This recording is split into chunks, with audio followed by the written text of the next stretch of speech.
uma linha do pensamento da antropologia que, ao tentar estudar os povos que são chamados de primitivos, acabou por revelar muito mais sobre os povos que são chamados de civilizados. Vamos saber um pouco mais sobre essas ideias? Então já deixa aí a sua clicada em curtir e se inscreva para acompanhar o nosso conteúdo. Antes de começar esse vídeo, eu vou apresentar para vocês o meu novo livro, Colchão de Cacos de Vidro, que é um lançamento da editora Penalux.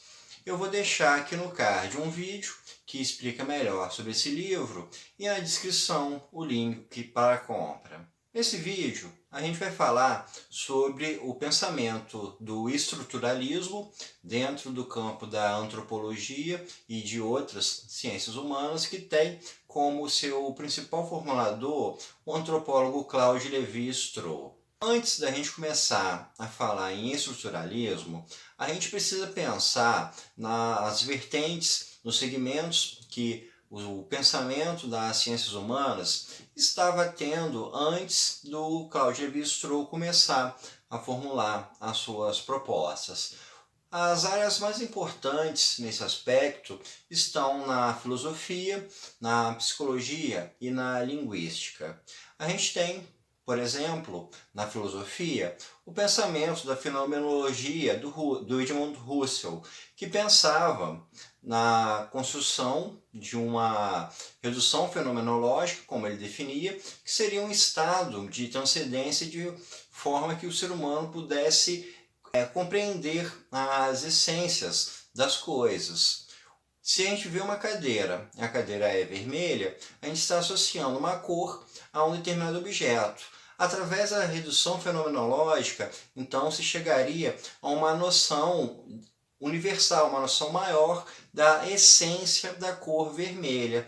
Então, o Edmund Husserl, ele trouxe uma discussão filosófica que vem desde Aristóteles, desde Descartes, para se compreender o que seria universal e sobre quais seriam os instrumentos da razão humana para se conseguir compreender a verdade.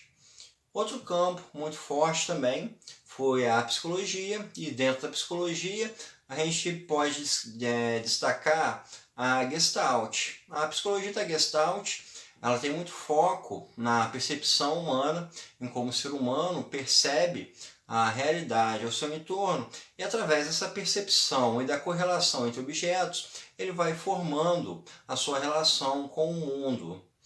Um outro campo de pensamento também, que foi relevante para se chegar ao estruturalismo, foi a linguística do Fernand de Saussure. Saussure, ele pensava que a linguagem humana se dá no campo pré-operatório e no campo pós-operatório. Esse campo pós-operatório é o uso da língua em si, e o campo pré-operatório seria o campo dos pensamentos pretéritos, a formação de uma simbologia de palavras, quando o ser humano ele vai ter contato com determinado objeto e vai pensar e vai analisá-lo, mas sem a formação de uma simbologia, de um significado através de um idioma codificado. Então, através desses pensadores, a gente consegue compreender que havia uma ênfase no pensamento da época sobre como o ser humano compreende a realidade, como ele define a realidade, como ele lida com essa realidade, como ele gera simbologias com relação a essa realidade. Essas questões são levadas para campos como como o ser humano pode compreender que algo é universal, como o ser humano sabe que algo é real e não um erro dos seus sentidos, quais são as ferramentas que o ser humano pode utilizar para compreender o real e para chegar a uma compreensão do universal. Ou seja, muitas perguntas estavam sendo levantadas na época com relação a esse ponto. Existe então um questionamento na época que tange pelo lado do relativismo.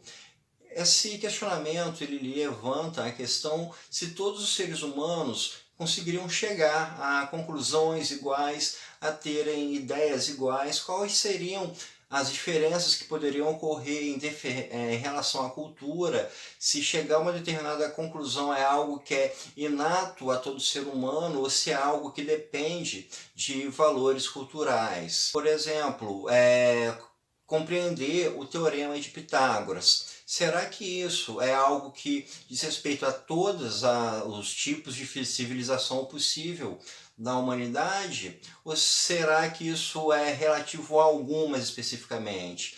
Todos os povos, em qualquer momento da humanidade, com algum grau de tempo, poderia chegar à conclusão e compreender o Teorema de Pitágoras? Ou será que o Teorema de Pitágoras existe porque está dentro de um contexto cultural da civilização asiática e europeia? Será que qualquer outro grupo humano conseguiria compreender o Teorema de Pitágoras?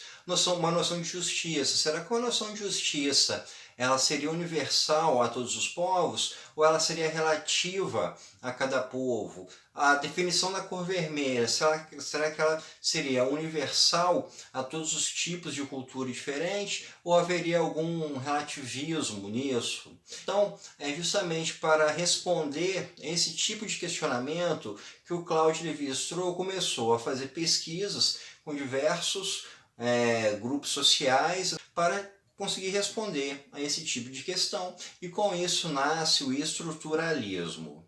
O estruturalismo, como o nome mesmo já diz, ele tem ênfase em se compreender como funcionam as estruturas de uma dada sociedade. O que o Claude Lévi-Strauss ele procurou compreender é como os diversos fatores que compõem aquela sociedade que ele estava observando funcionam e qual é a relação de dinamismo que existe entre elas.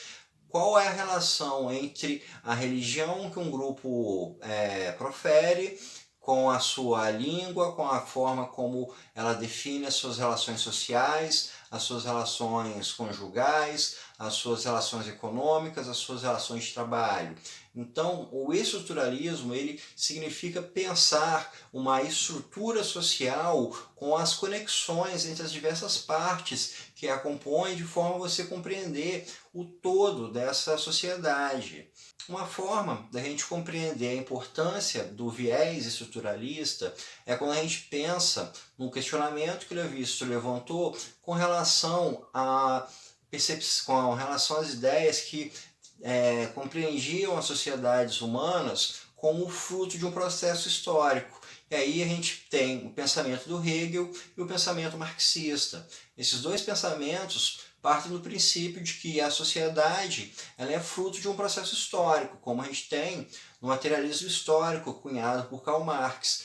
O Claude Lévi-Strauss ele não parte do princípio de que a sociedade é um processo histórico. Ele está preocupado com o que ela é naquele momento, com as relações que ele chama de relações sincrônicas e não com as relações diacrônicas.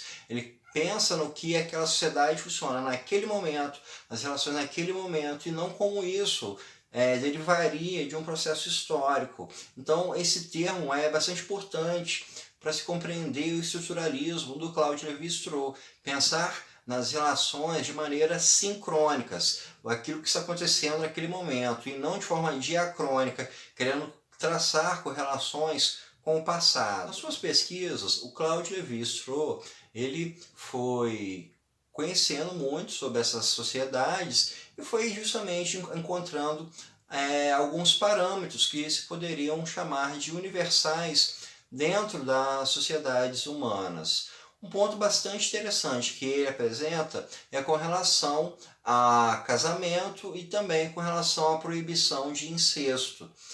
As relações conjugais, conforme ele analisou, estão muito ligadas à formação de vínculos entre grupos sociais diferentes. Se você tem um grupo social A e o grupo social B, a partir do momento em que um homem de um grupo se casa com a mulher do outro grupo, automaticamente você tem a formação de uma aliança entre esses dois grupos. Então você tem uma relação de certa cumplicidade que fortalece a um determinado grupo social. E isso a gente pode enxergar bastante nas nossas sociedades, como nas relações de casamento, nas relações de apadrinhamento, que criam vínculos entre pessoas e fortalecem uma estrutura social. A gente pode pensar, por exemplo, no aspecto do afilhado e o padrinho e a madrinha que tem uma relação de proteção, de cuidados com o seu afilhado.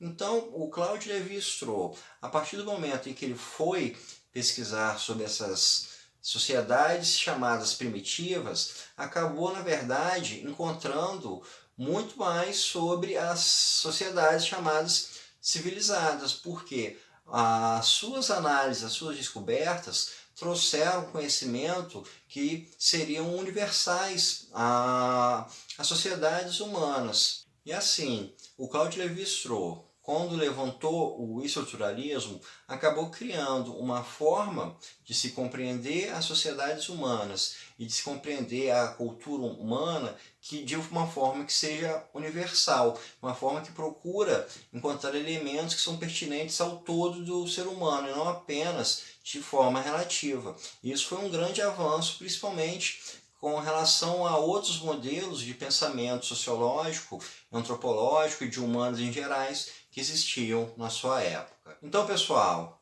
isso é tudo por hoje. Espero que vocês tenham gostado e até o nosso próximo encontro.